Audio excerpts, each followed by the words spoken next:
PMC Kannada ಪ್ರತಿಕ್ಷಣ ಸತ್ಯದರ್ಶನ ಧ್ಯಾನ ವಿಹಾರಿ ವಾರ್ತೆಗಳಿಗೆ ಸ್ವಾಗತ. ಇಂದಿನ ಮುಖ್ಯಾಂಶಗಳು. ಧ್ಯಾನದ ಮಹತ್ವ ಕುರಿತು ಶಿಕ್ಷಕರಿಗೆ ನೀಡಿದ ಆನ್ಲೈನ್ ತರಬೇತಿ. ಮಧುಗಿರಿಯಲ್ಲಿ ನಡೆದ ಅಖಂಡ ಧ್ಯಾನ ಕಾರ್ಯಕ್ರಮ.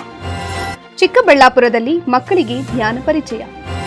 ಟಿ ನರಸೀಪುರದಲ್ಲಿ ನಡೆಯುವ ಬೃಹತ್ ಸಸ್ಯಾಹಾರ ಜನಜಾಗೃತಿ ಜಾಥಾ.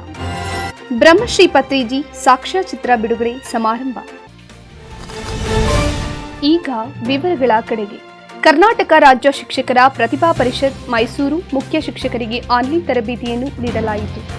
ಜುಲೈ 4 ಶನಿವಾರ ಧ್ಯಾನದ ಮಹತ್ವ, ನಿರಂತರ ಧ್ಯಾನ ಅಭ್ಯಾಸದ ಉಪಯೋಗಗಳು, ವಿದ್ಯಾರ್ಥಿಗಳಿಗೆ ಧ್ಯಾನ ಮಾರ್ಗದರ್ಶಿಯಾಗಲು ಶಿಕ್ಷಕರು ಅನುಸರಿಸಬೇಕಾದ ವಿಚಾರಗಳನ್ನು ಒಳಗೊಂಡಂತೆ ಸುದೀರ್ಘವಾದ ಮಾಹಿತಿಯನ್ನು ಪಿರಮಿಡ್ ಮಾಸ್ಟರ್ ಆದಂತಹ ದಿವ್ಯಶ್ರೀ ಅವರು ನೀಡಿದ್ದರು. ಕಾರ್ಯಕ್ರಮದ ನಿರ್ವಹಣೆಯನ್ನು ಫಾತಿಮಾ ಶೇಖ್ ತಂಡ ನಿರ್ವಹಿಸಿದರು.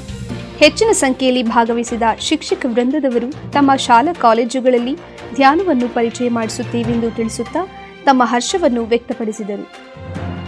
ತುಮಕೂರಿನ ಮಧುಗಿರಿಯಲ್ಲಿ 3 ಗಂಟೆಗಳ ಅಖಂಡ ಧ್ಯಾನ ನಡೆಯಿತು. ಜುಲೈ 5 ಭಾನುವಾರ ಬೆಳಗ್ಗೆ 11ರಿಂದ 2 ಗಂಟೆಯವರೆಗೆ ಧ್ಯಾನ ಮತ್ತು ಸತ್ಸಂಗವು ಯೋಗ ಮಂದಿರದಲ್ಲಿ ಯಶಸ್ವಿಯಾಗಿ ಪೂರ್ಣಗೊಂಡಿತು ಹಾಗೂ ಧ್ಯಾನಿಗಳು ಸಾಮೂಹಿಕ ಧ್ಯಾನದಲ್ಲಿ ದೀರ್ಘ ಧ್ಯಾನದ ಅನುಭವವನ್ನು ಪಡೆದುಕೊಂಡರು.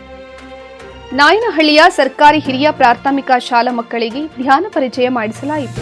ಜುಲೈ 4 ನಾಯನಹಳ್ಳಿಯ ಸರ್ಕಾರಿ ಹಿರಿಯ ಪ್ರಾಥಮಿಕ ಶಾಲಾ ವಿದ್ಯಾರ್ಥಿಗಳಿಗೆ ಶಿಡ್ಲಘಟ್ಟ ಪಿರಮಿಡ್ ಮಾಸ್ಟರ್ ಆದ ಶ್ರೀಮತಿ ರಜಿತಾ ಕೀರ್ತಿಯವರು ವಿದ್ಯಾರ್ಥಿಗಳಿಂದ ಸಾಮೂಹಿಕ ಧ್ಯಾನ ಮಾಡಿಸಿ ಧ್ಯಾನದ ಉಪಯೋಗವನ್ನು ತಿಳಿಸಿದರು.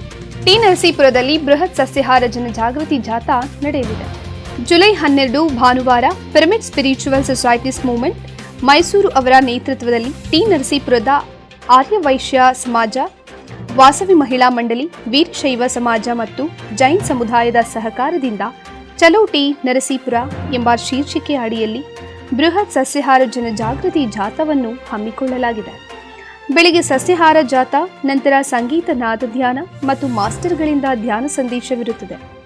ಹೆಚ್ಚಿನ ಸಂಖ್ಯೆಯಲ್ಲಿ ಧ್ಯಾನಿಗಳು ಭಾಗವಹಿಸಿ ಈ ಕಾರ್ಯಕ್ರಮವನ್ನು ಯಶಸ್ವಿಗೊಳಿಸಬೇಕೆಂದು ನಿರ್ವಾಹಕರು ಆತ್ಮೀಯ ಆಹ್ವಾನವನ್ನು ನೀಡಿದ್ದಾರೆ. ಹೆಚ್ಚಿನ ಮಾಹಿತಿಗಾಗಿ ಸಂಪರ್ಕಿಸಿ. ಬ್ರಹ್ಮಶ್ರೀ ಪಿತಾಮಹ ಸುಭಾಷ್ ಪತ್ರಿಜಿಯವರ ಜೀವನ ಆಧಾರಿತ ಸಾಕ್ಷ್ಯಚಿತ್ರ ಜುಲೈ 19ರಂದು ಬಿಡುಗಡೆಯಾಗಲಿದೆ. ಜುಲೈ 19 ಭಾನುವಾರ ಬ್ರಹ್ಮಶ್ರೀ ಪತ್ರಿಜಿ ಜೀವನ ಆಧಾರಿತ ಸಾಕ್ಷ್ಯಚಿತ್ರವು ಆಂಧ್ರಪ್ರದೇಶ ಮತ್ತು ಕರ್ನಾಟಕದ ವಿವಿಧೆಡೆ ಪ್ರದರ್ಶನವಾಗುತ್ತಿದ್ದು ಏಕೈಕ ಪ್ರದರ್ಶನವಾಗಿದೆ. ಎಲ್ಲ ಧ್ಯಾನಿಗಳು ಹತ್ತಿರದ ಚಿತ್ರಮಂದಿರಗಳಲ್ಲಿ ವೀಕ್ಷಿಸಲು ವಿನಂತಿಸಲಾಗಿದೆ. ಎಲ್ಲ ಧ್ಯಾನಿಗಳು ಇದರ ಸದುಪಯೋಗ ಪಡಿಸಿಕೊಂಡು ಚಿತ್ರವನ್ನು ಯಶಸ್ವಿಗೊಳಿಸಲು ಪಿಎಂಸಿ ಕನ್ನಡ ವಾಹಿನಿಯ ಪರವಾಗಿ ಕೋರಲಾಗಿದೆ.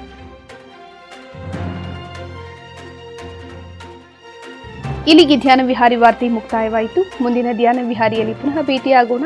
ಎಲ್ಲರಿಗೂ ವಂದನೆಗಳು.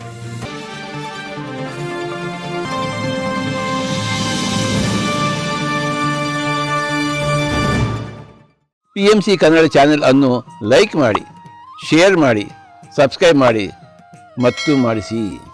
ಎಲ್ಲರಿಗೂ ಧನ್ಯವಾದಗಳು.